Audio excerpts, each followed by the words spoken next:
I just plan to carry on until I drop dead. I think it's a basic. There's nothing wrong. I always grasp the idea of scales quite well, and the whole point of starting a blues jam session was to keep us playing regularly.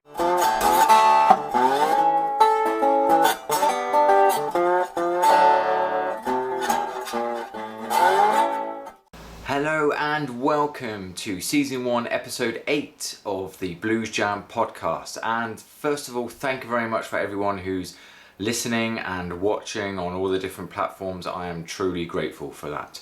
This week I've got a great interview with Damien Cheung where he tells us a little bit about why he started his blues jams, some of the etiquette, and we even have a little tiny impromptu jam at the end of the interview.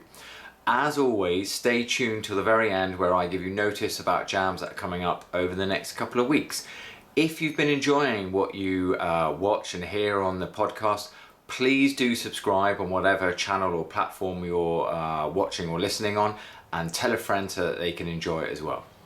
Thank you very much. So, as always, the opening question is, may you please introduce yourself?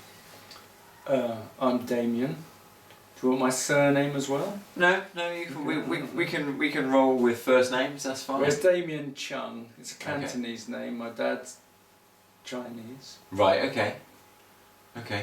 And you don't have to give exact ages. Age brackets are more than acceptable. I'm exactly 60. Right, okay, thank you. Now, I'm very grateful for the opportunity to come and do this interview. I know we've only met a couple of times at the Blues Jam on a Monday night at the Orchard. And I definitely want to get to that, and I want to get to all our stories. Okay.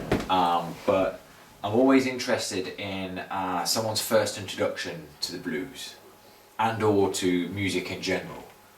Can you remember how you first got introduced? We'll start with just music in general. Did you grow up in a musical house, or what was your story with that? My dad always loved music. He's actually from Mauritius, right. So his musical background is apart from he liked big band music and rock and roll, but also the Mauritian music is called Sega. Right. Sega music is similar to calypso. Right. Okay. I think if you're not familiar with it, it's he's got that kind of island feel of topical music. Right. And and a really strong rhythm. Right. Okay. There was always kind of music in the house. He played the guitar and he played the piano a bit, you know. Right. And I, as a child, got introduced to rock and roll from, basically they had a rock and roll record, Bill Haley and the Comets. Right, okay. So I've always been kind of like anachronistic in my musical tastes. I never liked what's contemporary. My sort of teenage years were in the post-punk, kind of early 80s, and I basically didn't like any of the music in the charts. So that's how I kind of got into having sort of been into the rock and roll, and also the Beatles. Right. The Beatles was the first thing that I really loved, that nobody, it wasn't from my parents because they hated the Beatles. Right. I love the Beatles, so I had the Beatles. There's a red double album and there's a blue double album, yeah. and I had both of those, and that was really, you could say, my first love with music. And I got into the blues because as a teenager, as I say, I didn't like what was going on. So I just got into things like Cream and Hendrix and actual sort of, B.B. King, sort of amplified Chicago blues initially. Right, yeah. Because if you're talking about that 80s time, then so everyone else is listening to sort of like Human League and that sort of post-punk romantic which stuff. I absolutely hated all of it. Right, you hated all of that. Okay, and has that continued, or have you mellowed to that stuff? No, I've mellowed. I think I can appreciate the songwriting prowess of the time. Yeah, but like you say, were you sort of educating yourself about things like Cream and Hendrix and? Yeah, you could say that. Right. I was educating, just buying the records and listening to them. Most definitely, that's part of it. Yeah. And I got into the guitar as a teenager because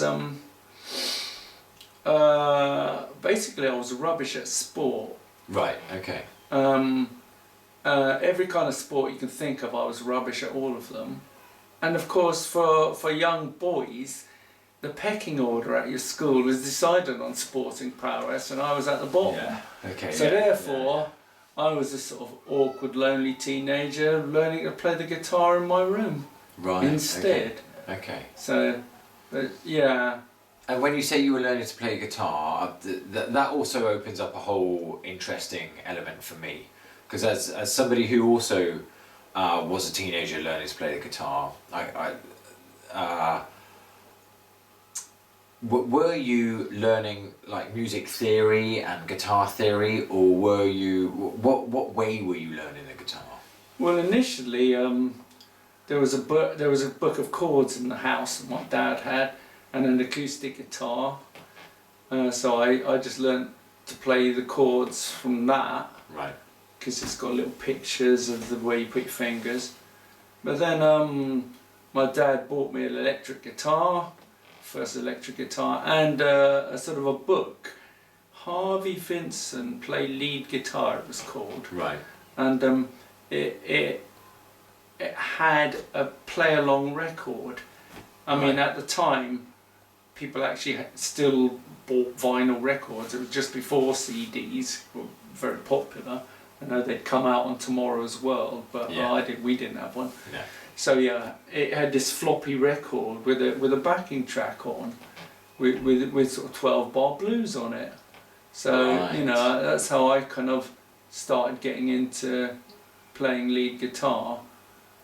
And was it explaining things like scales, or was it just giving you licks to do? No, it started off with what people call the blues scale. Right. Blues scale being the sort of the minor pentatonic with the added flat fifth, and I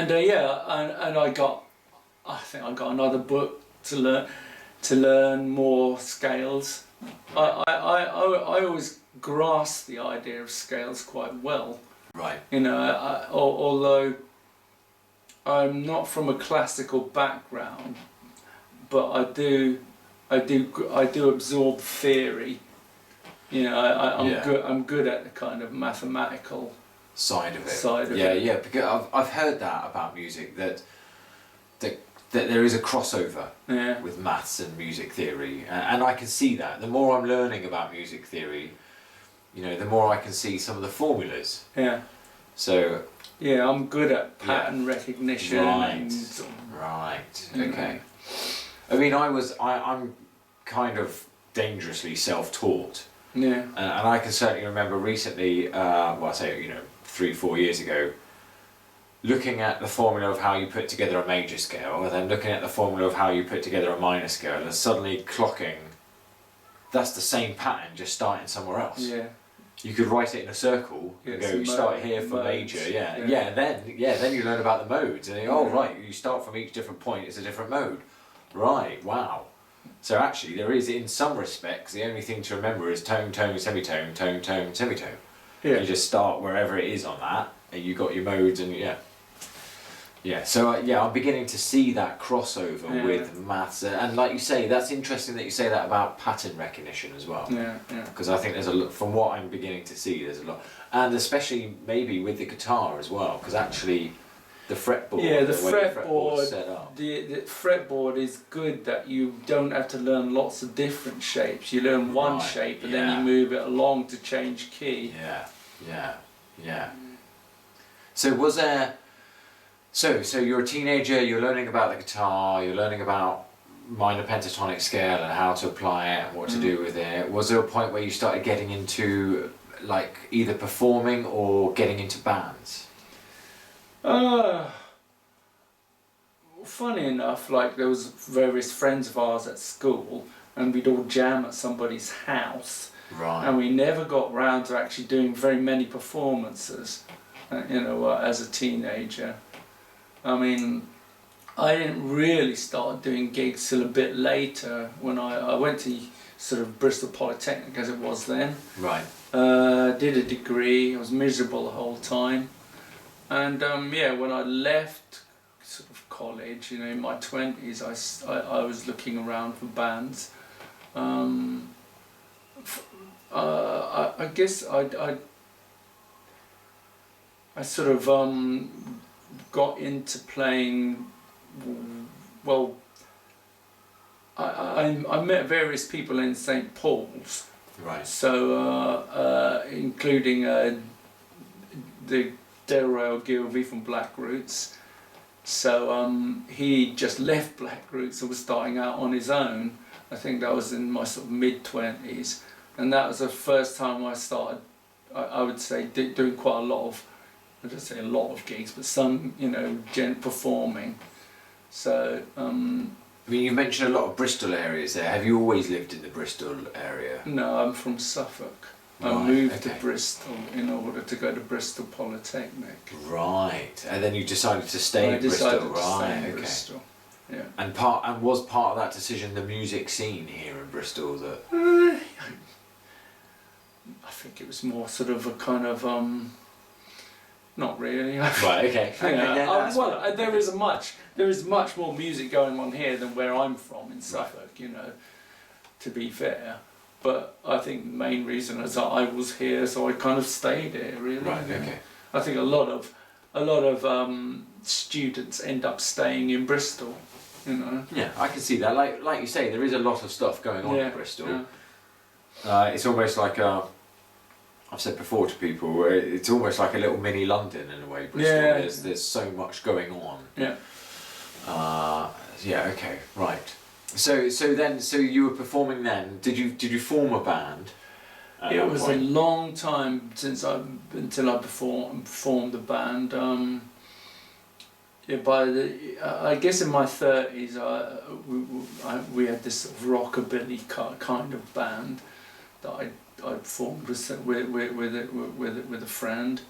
I was always rooted in, my playing was always rooted in playing blues. Right. But I never got together a blues band until quite a lot later. Right. In fact, I was 40, and just met this guy in Glastonbury on the street. And a guy called Janu Žigo. He's of Hungarian descent. He's a Londoner. Yeah, and we just met on the street. I'd taken a guitar and this little busking amp, and I was just strumming, and he started singing along with me. He's a great singer. We formed a blues duo called Hollow Bone. Nice. Okay.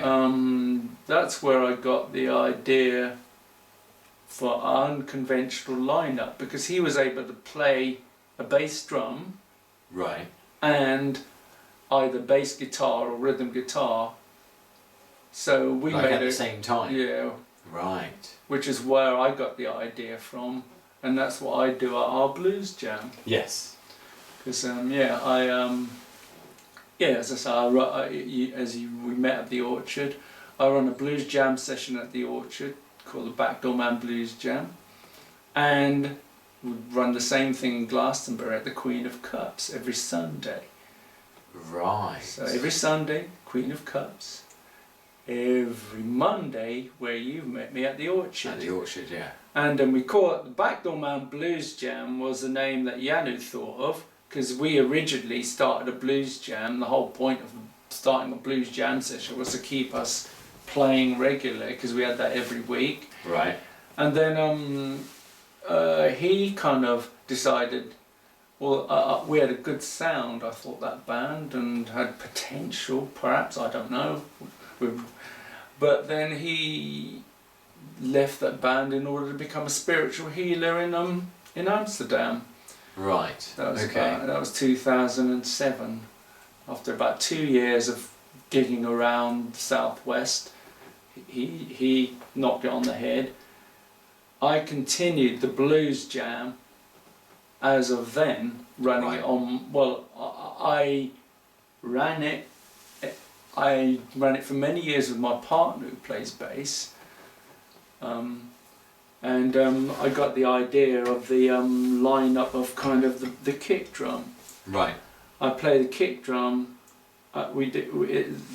The ongoing issue I think with jam sessions is trying to make them coherent and trying to keep the volume down. Yes. So what I do is I'm quite controlling, if you like. I have various rules. One of them is I don't allow drum kits. Right. I play the kick drum and I play the guitar at the same time. Yeah. So do you want to hear a bit? Yeah. So where's my thumb pick? So if you're just listening and you're not on the YouTube watching that, Damien has picked up an Ibanez. How would you describe that guitar? It's like a hollow body. Yeah, it's a hollow bodied, small bodied. It's a bit like a poor man's George Benson. It's got 2 humbuckers. I actually never used this at the Blues Jam. No, I was going to say I haven't seen that one. I recognise that one. Yeah. The Blues Jam, because it's hollow bodied, it feeds back. Right. And I don't actually like the 4 knobs on it. Right. Because this is a Gibson kind of setup where you have 1 volume for each pickup. Right. I don't actually like that. I prefer just 1 volume, One and master so that volume. you know where you are. And I actually bought this guitar for playing at care homes. I do quite a lot of playing at care homes. That's nice. Okay. You Yeah. go in and just sort of give some live entertainment. Yeah. Nice. I just play sort of,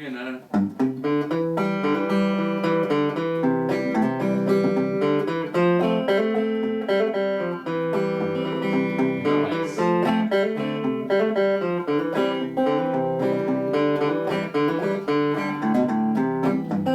You are my sunshine, my only sunshine, etc. Yeah.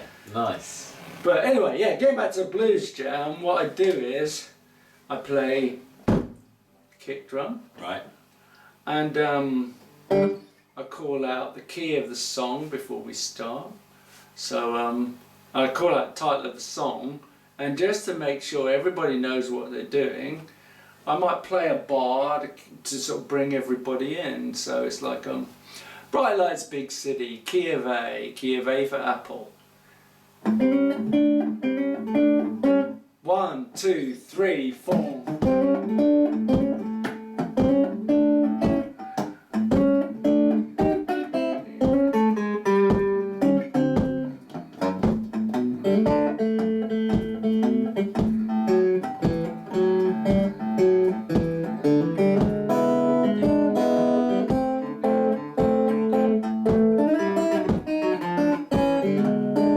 Bright lights, the big city.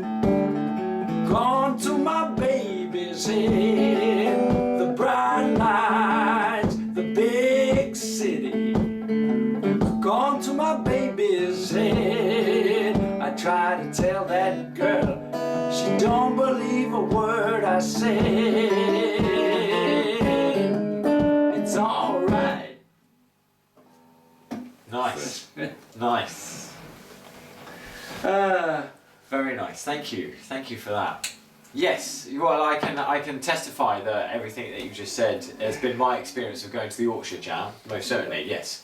Yeah, and I quite like the 3-song format as well. Yes, yeah. It gives people a chance to warm up and get going and The key thing is, of course, is that people are watching, so you're balancing the needs of musicians who obviously want to just get out and play, but also people are listening, and so I'm trying to make the session run like a gig. Right. So I don't think gear is particularly interesting, but therefore Well, no, because you provide the gear. Yeah. And what I do is I have these little amplifiers. They're all the same. I've got 3 amplifiers, all the same. They're PV Ragers. They're the cheapest kind of transistor practice amp. I think, like I say, gear isn't that interesting, but it does tell you about the philosophy of the event.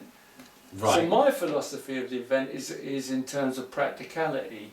Right. You know, I've got these amplifiers that are cheap, lightweight, robust. You know, based on the fact that it's me that buys them, it's me that puts them in the car, and I have to set them all up. You know, and keep them going. They're all very simple. That's another key. That obviously, if musicians turn up and they don't know the equipment, well, it's only got a gain and a master, and just ignore that one. Gain, master, and bass, middle, and treble, and away you go. Yeah. So, like I say, and everybody has the same amp. The whole point of that is that there's nobody's got a better amp. I don't have a better amp than anyone else. We've all got the same, and yeah. But yeah, I've been using them for 15 years. You know, they're all right. They're more than good enough. I've never been in there and thought this isn't loud enough. No, far from it. Totally. You know? Like, yeah. So yeah, like you say, the 3-song format means everybody gets a go. You know, and there's obviously, being a jam session, there's a sort of etiquette, which is that. Tell us about that. Tell us about the etiquette. Well, basically, being considerate towards other people on the stage. So yeah, you don't have to be louder than everyone else. You know, everybody should be about the same, kind of roughly. But also, yeah, most of the time you're going to be accompanying your, even lead guitarists. Most of the time you're not going to be playing lead guitar, because there'd be somebody singing, there'd be somebody else playing a solo, so you cut back. Yeah. You lean back and you don't play very loudly. Volume down a little bit. Turn the volume down. Yeah. And that's partly why I like kind of Fender type guitars. Do you want to pass this because one over? you can have a look at that one. Because the whole point of them, because it's got one volume knob. Yeah. It's got really that one master volume. It's got one master volume, so it doesn't matter which pickup I'm on. It's always the same knob, and it's near to me. So, but like I say, the etiquette, getting back to that, of kind of jamming as well, you turn down most of the time, but then when it's your go, take it away. Brett. You whack it up quickly, crank it up a little bit, and then I normally give people 2 choruses, so it's 12 bars by 2 for a solo. Everybody gets that, and as I say, it's just to make sure everybody gets a go, because it doesn't matter the fact that some people might be able to play really long solos, but therefore that will stop other people having a good go, won't it? So, and one thing you might also notice is I don't play that. I do a couple of songs at the beginning with the other guys, who I'll mention in a minute, and but then I don't actually play much lead throughout the session. I let other people have a go. Yeah, I've noticed that. You know. Yeah. And it's not because I can't play. It's because it's a jam session, so I make sure everybody gets to go. What it appears to me is that you're purposely just sort of sitting back, just saying. Yeah. Because I did see you take a couple of leads towards the end, the last one. Not last night because I wasn't there. Oh no, Monday night, unfortunately, but the week before. Yeah. And that was actually really nice. It was like, oh, it's really nice to hear you play some slide and to see what you do. It was like, nice. If there's the opportunity, I'll do it. And it was the right opportunity. Yeah. It fitted what you were doing. Yes. It really fitted what you were doing. It was nice. Okay. Yes. So yeah, tell us a little bit more about, like, also as we're working with the etiquette right now.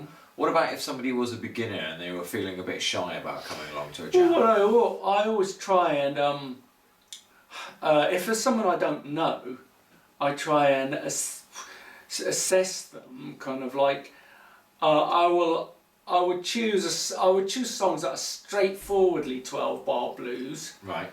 I might even ask what key would you like to play in, kind of thing. And yeah, as I say, all the amplifiers are the same, so all the equipment's not difficult. And I kind of explain that, well, you know, it's I'll call out when I call out it's your turn to do a solo, so you know. But yeah, I will also, like I say, I'll choose songs that I think are going to be as straightforward as possible. I mean, a beginner, you have to be able to play 12-bar. It's a blues jam, so you have to be able to hold down a 12-bar blues. Yeah. Now, there are variations in 12-bar blues. Do you know about that? I know some. I'm learning about some of those. Like, for example, if you're playing in minor, you can add is it like the flat seventh or one of the chords? You can add a fourth chord to it in the minor keys. Okay. Like, for example, like The Thriller's Gone. Yeah. All right, The Thriller's Gone. The Thriller's Gone. It's yeah, it's a flat sixth, isn't it? Flat sixth, that's the one. Right. So you go So you got the E minor. So you go. No, the B minor. Normally people play in B minor, don't they? Yeah, that's it. Yeah. And on the turnaround, instead of going to the fifth chord, you go to the flat sixth. Yeah. And then to the fifth. And then. Yeah. So that's. Yeah. Yeah. I know that as one variation. Yes. And quick change, you know that one? Is that in the first 4 bars where you quickly go? The second bar you go to the 4th chord and then back to the first chord. Yeah. So that's a standard variation. Yeah. You hear that quite a bit. You hear that a lot. Yeah. I'm picking that up. And particularly, obviously, it's often in slow blues songs because the chord changes are slow, so to keep people, it's just like to keep people interested, you know. They call it Stormy Monday, Tuesday's just as bad. Now it's interesting that you choose that as an example, because that... Yeah, it's got a funny bit at the end. Yeah. Well, yeah, because the Allman Brothers version, I mean, changes key halfway through, doesn't it? To sort of A variation. What do you mean? Do you mean this? Yeah. Well, that's what I've had explained to me. I could be wrong, but you know, that's somebody who was explaining. It goes from the G to the A briefly, and then back to G as a yeah. Yeah, I mean, I think that is part of the writing of that song. Actually, it's not just the Allman Brothers version. Is it not? T-Bone Walker also does that. Right. Okay. So does Clapton do it on his version with Cream then, when he plays it live? I didn't. Have you heard that? Did. Yeah. Oh my God, yeah. When they did that revival gig in Albert Hall I think it's 2005. I'll have to look up that one. You need to listen to that one. It's an amazing version of it. Amazing version. Okay, other variations then. Well, because I heard another variation of 12-bar. This is still a 12-bar. Yeah. But you start on the 4 chord. Right, okay. So, like, no,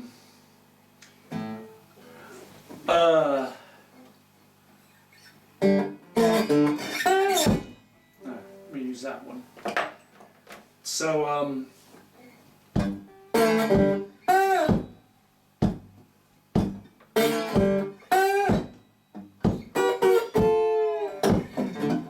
I'm the little red rooster, too lazy to crow for day.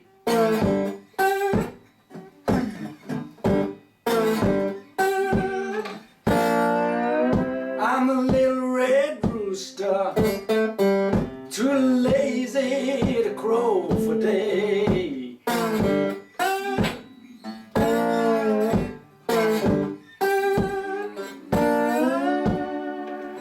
Get me no peace in the farmyard since my little red rooster's been gone.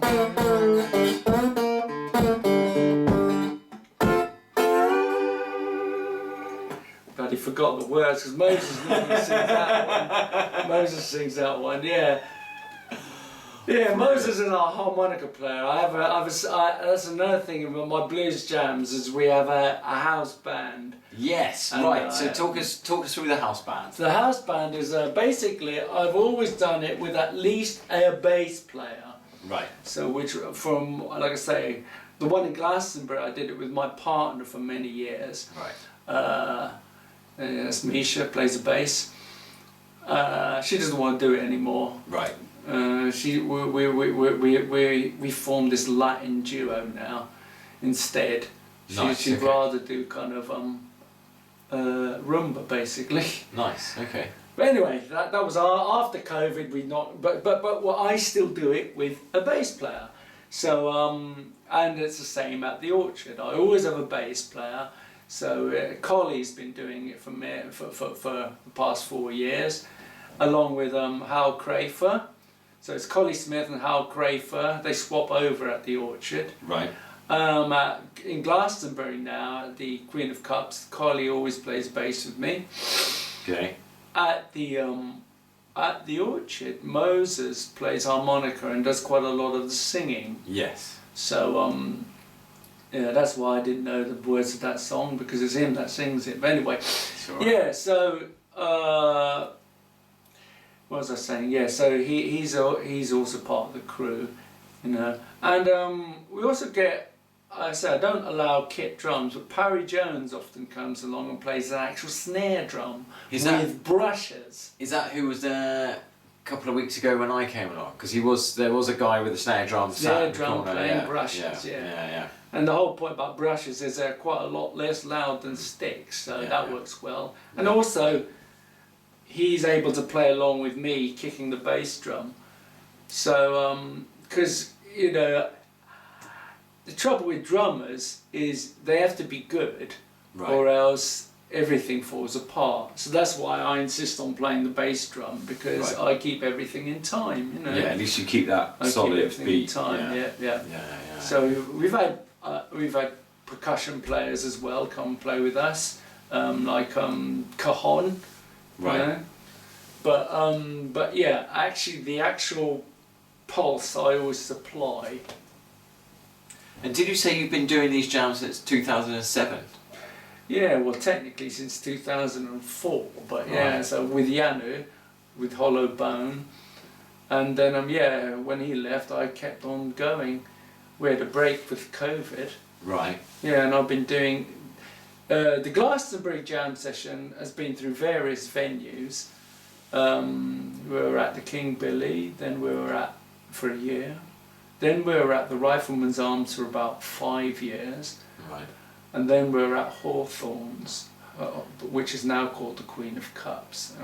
But yeah, I've been doing this for since for about 20 years. For about 20 years, yeah. If you started in 2004, and has the Orchard one always been at the Orchard, or is that changed? I was at we started in Bristol. We were a long time at the Cornubia. And that's kind of it's quite central. Okay. But anyway, we left there, and now we've been at the Orchard for a good 7 years or more. Nice. Okay. Every Monday night, as you say, apart from during the pandemic. Apart from during the camp. Yeah, pandemic put paid to a lot of live music. I think. Yeah, and are you playing in a band at the moment? Do you gig? And I do have a band called the Messies of Blues Collective. Right. But we haven't gigged very much recently. Right. I mean, I basically hate finding gigs. I hate the process of asking people to give me a gig. Right. And so I just kind of don't do it, you know. I do quite a lot of care homes. Right, okay. I mean, care homes are... I really enjoy playing care homes. You know, you don't have to... The music's quite a lot more challenging, really, because the songs are more complex, the ones I do anyway.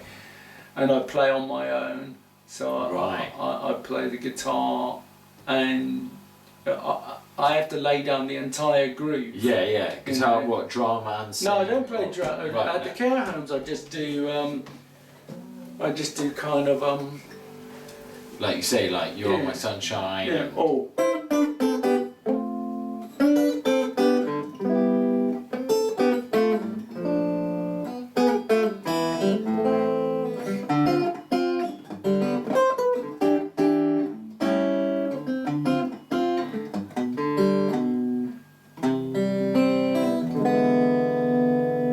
Fly me to the moon and let me swing among the stars. Let me see what spring is like on Jupiter and Mars. In other words, hold my hand. In other words, darling, kiss me, etc. Nice. So yeah, and I do it. So I do I lay down the beat and I do the solos as well. Yeah. And at a care home, you can't do a twiddly solo because people would just get bored. So I play the actual tune.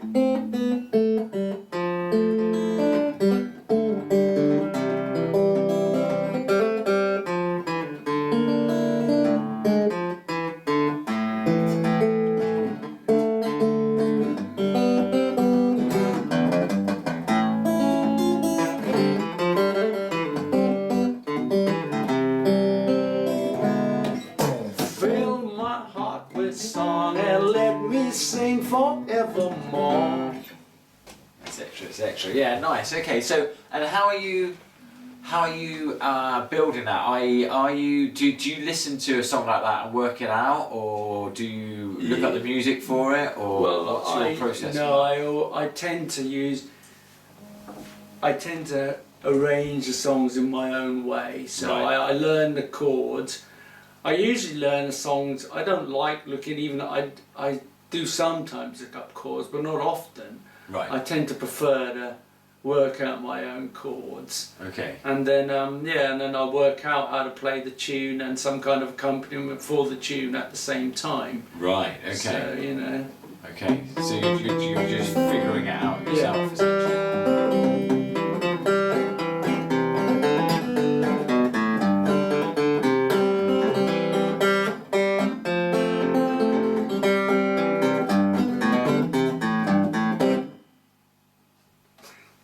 Nice. So what are you working on at the moment in terms of development with your playing? If there's anything, I don't know. You know, if at 60 years old, you've clearly been playing for about the last 45 nearly 50 years. Well, I do. Well, like I say, with my partner, we do this Latin music. Right. So and like I say, so.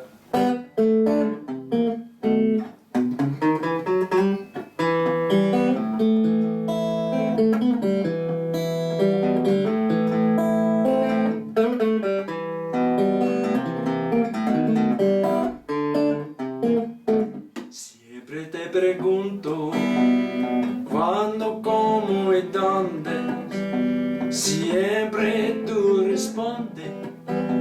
Quizás, quizás, quizás. The chord sequences are quite a little bit different from the blues. Oh yeah. What they tend to use a lot is this kind of sort of there's that's melodic minor, so it goes up.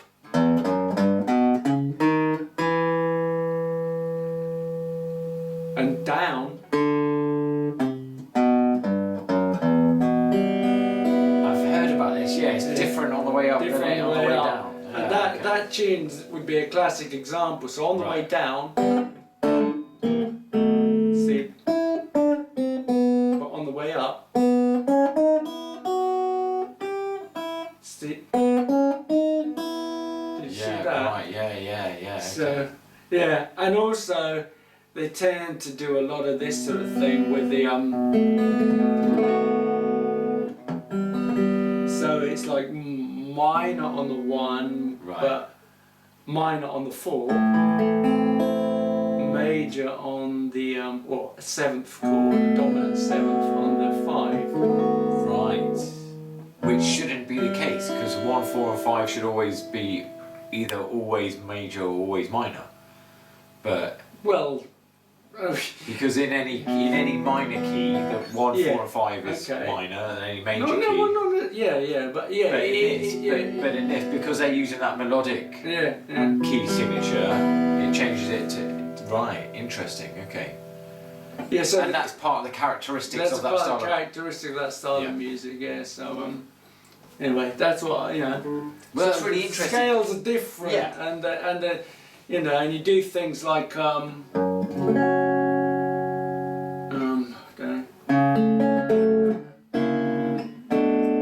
so you're going from a 1 minor, then you go to a 1 dominant 7. Right. That's a shift. So suppose you're shifting from 1 minor to a 4 minor. You can do Right. this. Do you see it there? Yeah. I can hear it. Yeah. Yeah. But what you're doing is look.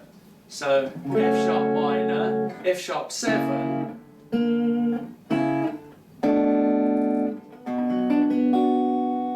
B minor. Right. Okay. So yeah, that's what I've been doing at the moment. Right. We're called Los Colibris, by the way. And what does that translate to? The hummingbirds. Nice. Yeah. Okay. Yeah, she does all the singing. She sings Right. better. She's got more Spanish than I have. Well, neither of us are actually Spanish, but we do our best. Yeah. Yeah. Okay. And what are your plans with the blues jams?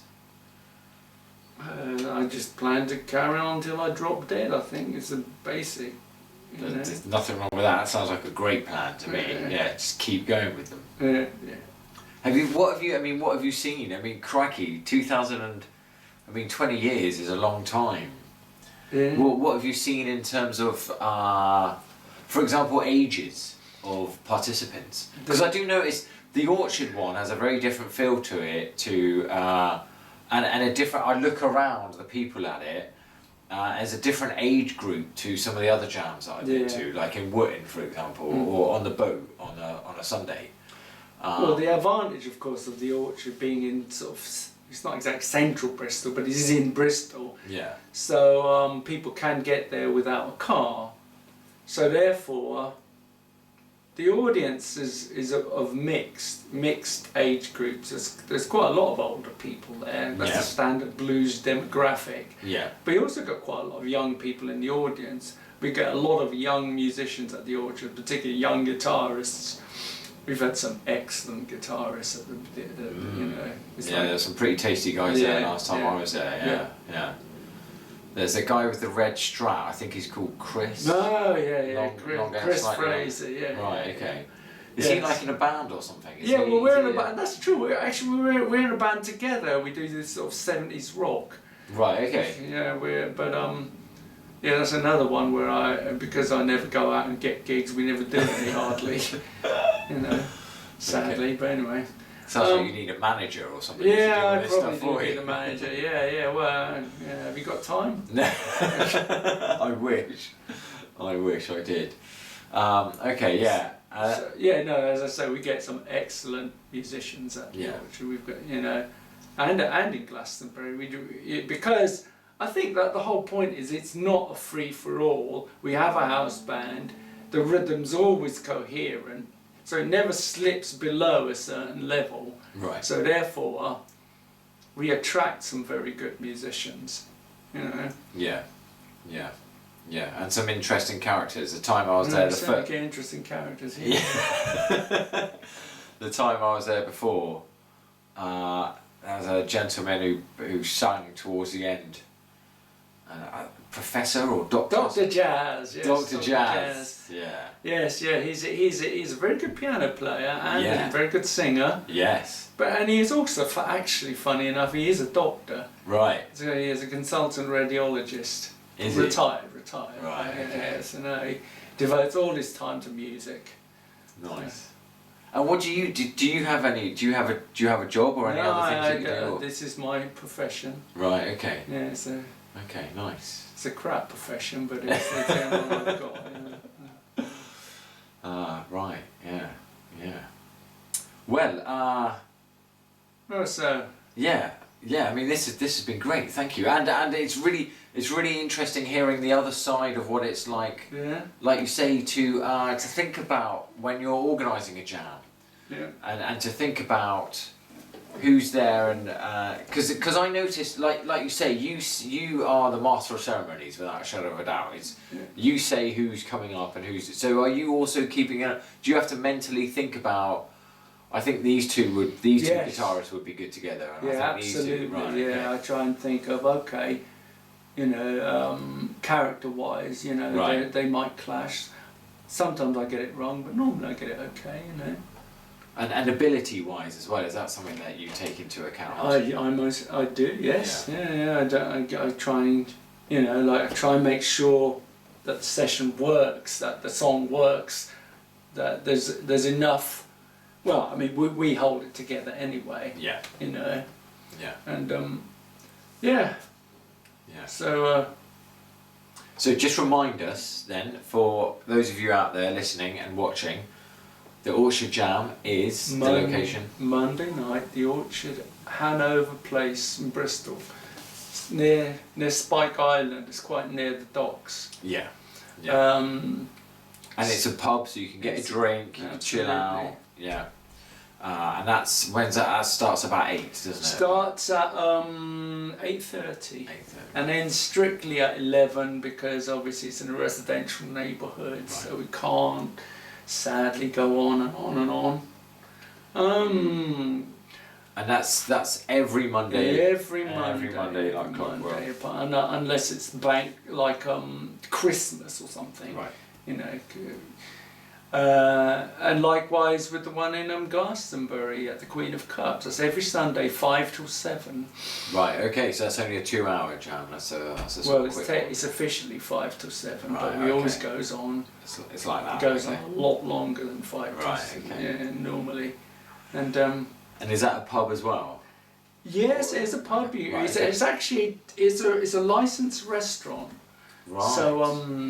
So you can get some food as well if you want. You a can nice get evening food meal. there, yes, listen to some live Well, music. funny enough, the Queen of Cups has won various awards. It's the chef has been on not Celebrity Master Chef, Professional Master Chef. Right. She's won loads of awards. Aisha, the chef at the Queen of Cups. It's high quality Mediterranean food. Nice, nice. Well, you've got no excuse then, people. Anybody watching or listening, you've absolutely got no excuse. You get some quality food, listen to some quality blues, and like you were saying, if you're an absolute beginner, come along. What would you advise any beginner to do? Sort of come and introduce himself. Come and introduce yourself. Say see what Come early and speak to and say hello, and we'll try and get you up. Okay, cool. Alright then. Damien, thank you very much. This has been really great. Is there anything else you'd like to say or tell us about or talk to us about? Well, that guitar's in tune. Right, the Ibanez. Do you want it over? Yeah. This is the one I see you play on a Monday night. Oh. Well, I've got mine. Is it in tune? I hope so. Alright, come on then. Are we going to have a quick play, are we? Yeah, have a quick play, go on. And we're going to put this... quick one. We're going to put this on the... Quick one, yeah, why not? We're going to put it on, are we? We're going to put it on. Oh, this is it. You'll be the first one then that I jam with. It is called Blues Jam Podcast, is it not? All right. I like it. He's calling me out. He's making me do it. I like it. All right, come on then. There you are. What you're gonna plug me in? I'll plug you in. Yeah. I say all the amps are the same. Yeah. Crap. I've got a lead here. You just need your plectrum. Not as crap as my playing, so. Okay, let's take that from here.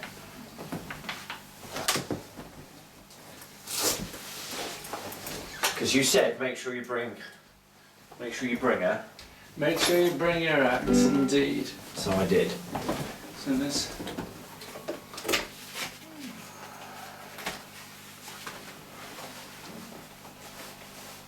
I was very impressed the first time I ever went, because you're the first person to have ever asked me, are they active or passive pickups? Yes. Well, on the basis that he knows the deal. active pickups are going to be quite a lot. So what are they? They're just passive. Passive. Ah, that's what I want to hear. Good. Right. Right, hang on then. Let me double check. She's. Mark of a true professional, tuning up his guitar.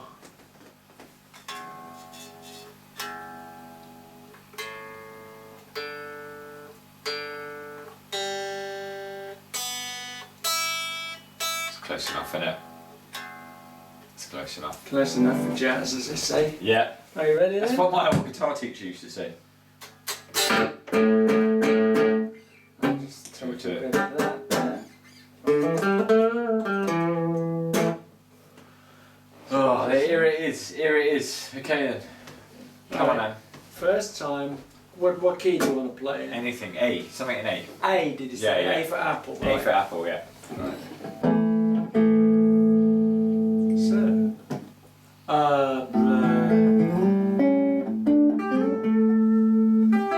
Right, Lights Big City then. Yeah, go on then. Key of A. 1, 2. Shuffle. Shuffle means 1,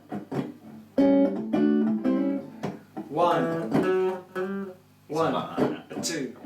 A 1, 2, 3. The bright lights, the big city.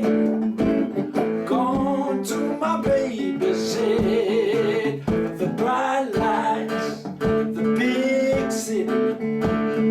Gone to my baby's head. Try to tell that girl she don't believe a word that I said. Take it away, Brett. Come on.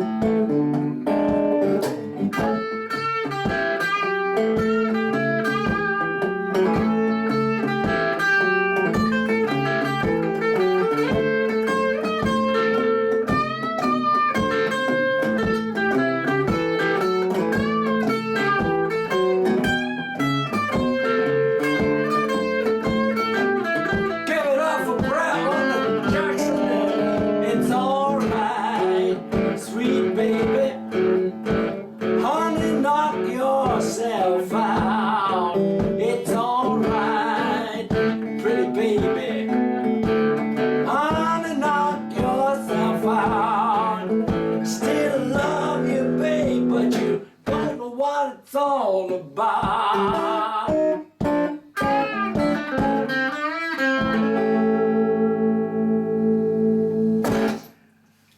Well, I'm Brett. Nice. And as I always say, it's not goodbye, it's just au revoir.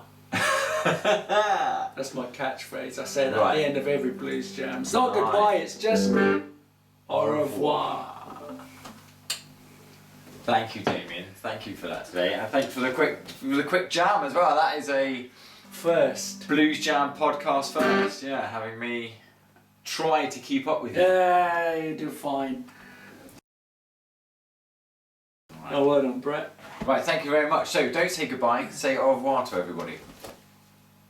It's not goodbye, it's just au revoir.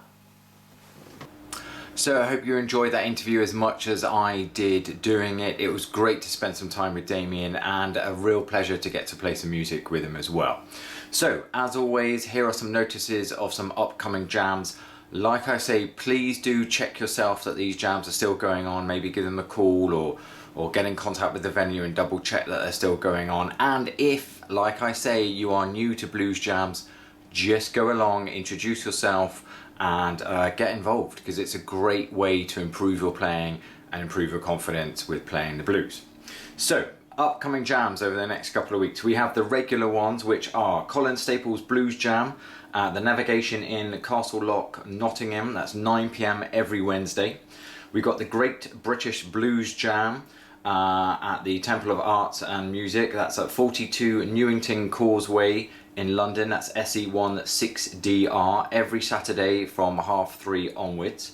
We've got the Blue Lamp in Aberdeen. That's in 121 Gallowgate The postcode for that is AB251BU. That's every Wednesday at 8 p.m. We got the Backdoor Blues Jam, which is Damien's jam, at the Orchard Inn, Hanover Place, Harbourside, Bristol. That's every Monday evening from 8:30 onwards. The postcode for that is BS1 6XT. And the other Backdoor Jam, which is at Queen of Cups in Glastonbury, which is 10 to 12 North Lode Street. The postcode for that is BA69JJ. That is 5 till 7 p.m. every Sunday. Those are regular jams happening every week. We also have the Pigsty Hill Blues Jam at the Golden Lion in Bristol. That's the last Thursday of each month, 9 till 11 p.m. And according to my calculations, that should be happening this Thursday, the 27th of July. And we have the monthly Blues Jam at Arnside Sailing Club. That's the Old Customs House, Promenade Arnside, LA50HD. That's the last Sunday, again that's the last Sunday of each month. That is 4 p.m. till 7:30 p.m. So, as I say, if you are new to blues jams, it's okay, we get it, come along, introduce yourself to somebody, maybe the host, see if you can find out who they are, and just let them know. It's all very friendly, nobody's there to compete, we're all there to help encourage each other and develop each other. So grab your instrument, whatever it may be, come along to a blues jam and get involved. Like I say, if you've been enjoying what you see and hear on this podcast, please do subscribe, please tell a friend about it, and I'll see you all next week. Thank you very much. Cheers. Bye-bye.